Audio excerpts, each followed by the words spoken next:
Hi again, everybody. My name is Jimmy Knight, and today we're coming from the conference center here in Day Hall at Mars Hill University, and this is a continuing series where we are talking to graduates of the school and learning more about their exciting careers and things that they've done out in the world. And today, I'm delighted to be joined by Erin Babb. She is a graduate class year of 2004, and she was a music education major. How you doing today, Erin? I'm great. How are you doing? Oh, I couldn't be better. The Yay. sun's shining and it's nice and hot and humid, and we're having our daily thunderstorms. So you remember how it is here in the mountains, right? Yes, sir, I do. So let's just jump in because you have a fascinating trail of where you've gone, a fascinating journey in everything that you've done. So let's just start at the very beginning and tell us a little bit about you, where you're from, what drew you to Mars Hill, and why did you choose music education? That's all really awesome questions. Thank you.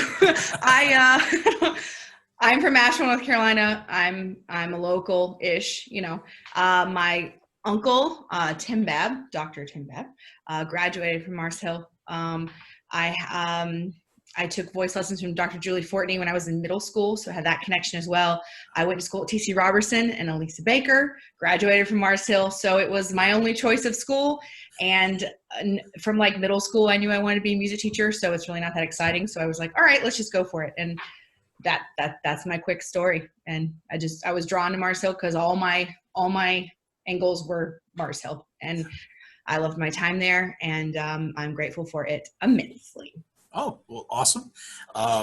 So let's talk about what it is that you do right now and how you got there. Could you tell me your official title, if you will, and what it is that you do? I am a music teacher, but I'm an international music teacher. So I have taught in Moscow, Russia, and Shanghai, China. And in less than a week, I'm off to Muscat, Oman. And and in each of those positions, I've been a music teacher, and it has been glorious and wonderful. And it's been about 10 years that I've been on this journey, 5 years in Russia and 5 years in Shanghai. And now we're off to Oman and for who knows how long. So there you go. And how did this come about? I'm just fascinated to Oh, find out how one leaps into this field. I did. I leapt, and I leapt in a weird way. So I don't request anyone to leap the way I did. My second and third job searches were through the proper channels and a lot easier. Well, actually, they were a lot harder, but I got lucky. Let's just say my first round. I'm in love with the Orff-Schulwerk music education majors who do elementary will definitely know what that is. And I'm part of their national organization. I go to the conferences, and I'm on the website has jobs. And I was just scrolling, and I'm like, oh, this job 2 days a week. Oh, look at that. Look at the resources. Oh, wow. Look at, and then as you scroll down to the bottom, it said Moscow, Russia. And I was like, oh, you got to be kidding me. And then I, as you do, called my mother, and she's like, yeah, apply, see what happens. And 3 days later, I had the job. And that is not normal. Yes, you can contact a school directly. Like if I want to work at the International School of Prague, we'll get your resume in there and send that off there. However, a lot of times, like if you have your heart set on one place, it doesn't always go that way. Now that I know this, I was very lucky to have just been, all right, here's what I can offer you. And they're like, you're what we want. And then I moved to Russia all by myself in 2010. Wow. So there Yeah, you go. that's a big leap of That's where I faith. started. And as you and I were talking to set all of this up, you had mentioned that there were good ways and sort of some shaky ways that people who might think, "Ooh, I could teach English in Italy, or I could go teach art history or something along those lines in Milan." What would you recommend? How would you caution? Give me your insights on that, if you would. So I get asked so many times, oh, are you teaching English? And that is a great thing. And some people do that. They get out of college, they want to explore the world, and they go teach English at these little rural schools. And that is wonderful. And if that's something you want to do, oh my goodness, go do that. But if you want to make a career of it, make really good money doing it, be able to live in wonderful places and travel, then you want to get established with a good international school. The other schools are wonderful, and that's something you want to do. That's great too. But sometimes they're a little sketch. Sometimes they withhold paychecks, or things happen with visas and then you're deported because they didn't give you the right visa because their person in charge of HR didn't know what they were doing. And we have had many friends of ours go through things like this that have been in different schools, both in China and in Thailand, a lot of Southeast Asian schools, and even some really small European schools. So just be on the lookout. And one of the best things to do is join Search Associates, or ISS, International School Services. There's more are popping up, but what they do is they kind of like help you. They give you a person that helps you know more about schools you can talk to. It's like a job hunting counselor. And there's also a database that has all the package information. It has the school stats and how long they've been available. Of course, there's sites out there that tell you that people can go review schools. And of course, you want to read that with a grain of salt, because you have the negative people who are always going to say icky things. So you're going to have, but there's all kinds of things that you need to know, the reputation of the school before you go. And that helps too, and helps your ease in moving to a new country, knowing that your school's going to take care of you. And we've been very blessed to have been very well taken care of by our schools. I mean, even the school we're about to go to have been through this grueling process in the middle of a pandemic, getting us where we need to go safely, and taking care of us in the process. And when we get there, they're asking us what we want our fridge to have in it. It's pretty exciting.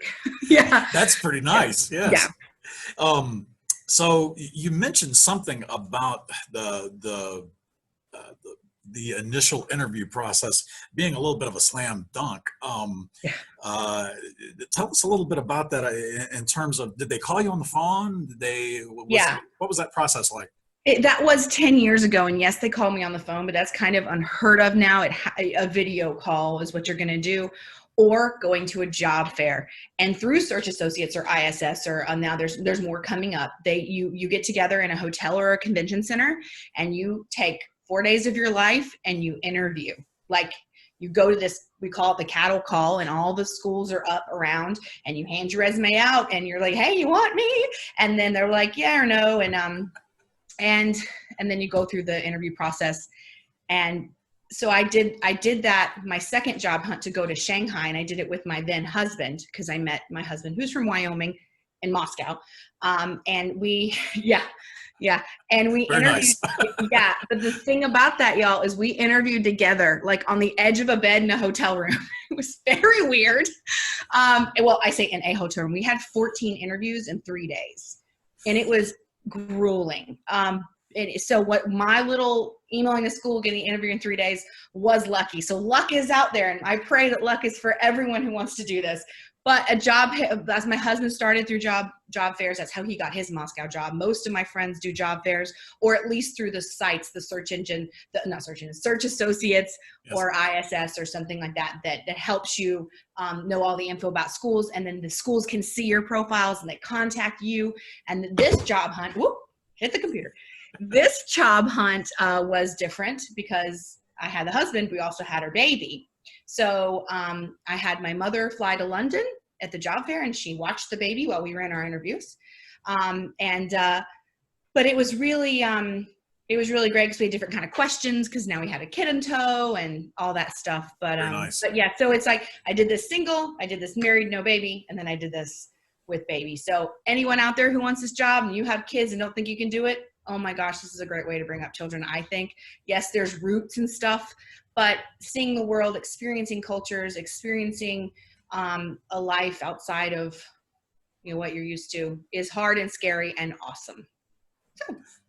Oftentimes the most scary things turn out to be some of the most fabulous. So as the director of the Cawthron Center, or the Career Center here, I'm very interested in, you and I will need to talk about this at some other point in time too, to find out about those virtual events so that we can plug our students into those if they're interested. If Yeah. people come by, knock on my door and say, hey, what she was talking about, I'd like to participate in.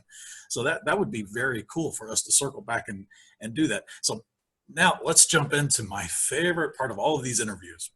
I want to ask you, the current version of Erin, to think back to the 18-year-old version of Erin, okay? Okay. And advise her. What would you tell yourself the first day of school? What would your advice be to you, knowing everything that's come about and looking back on your college career, your opening career, and now this exciting phase where you're a parent and a career? What would you tell your 18-year-old self if you could? Oh, good gracious. My experience in Mars Hill, like I said from the beginning, was amazing. I wanted to be there. My professors pushed me really hard. I had some fun, but I also worked really hard. So I'm proud of myself for that. So I would say keep on working hard. I loved my work ethic, and I think my professors did, some of them, most of them. So I would say, like, keep on trucking, Babb, keep on trucking. Focus maybe a little more, less on, I don't know. Oh, there's this child, Erin. He's outside playing with daddy. Focus less on what doesn't matter and more on what matters. But also too, I think if looking at me now, and I kind of went into this international world thinking I'm so open-minded, and I really wasn't like I thought I was. So maybe kind of looking back at myself, or you looking back at yourself, and like realizing that the world isn't just your bubble. Like, I loved Mars Hill, but that bubble was my world. But the world, just being open to understanding there's a wider world out there. And I did learn that later, and I'm still learning now, as we all are every day. But and when I was younger, that was it. Yeah. That's great. I try to tell anyone who will listen to me, go ahead and take those risks, Yes. and Yes. and be ready for the surprise, because that's where the spice of life comes in.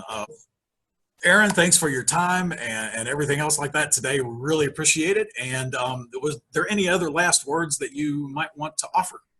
Oh, I mean, I don't have all the answers, but I have been through 10 years of this crazy life. And if anybody's interested in this, if anybody's excited, or this kind of gets an itch on anyone, please contact me. I have family members who give out my email address to people, and I have some people I have helped get into this world. It's musicteacherbab@gmail.com. Pretty easy. And I'm happy to answer any questions or anything for any Mars Hill grads or Mars Hill students or anything. So happy to help in any way. This is a wonderful life, and happy to help anybody get into it. Thank you. Thank you for offering that. And I hope that people will take you up on that. So I'll bid you adieu. Stay in touch. Yes, for sure. Take care, y'all.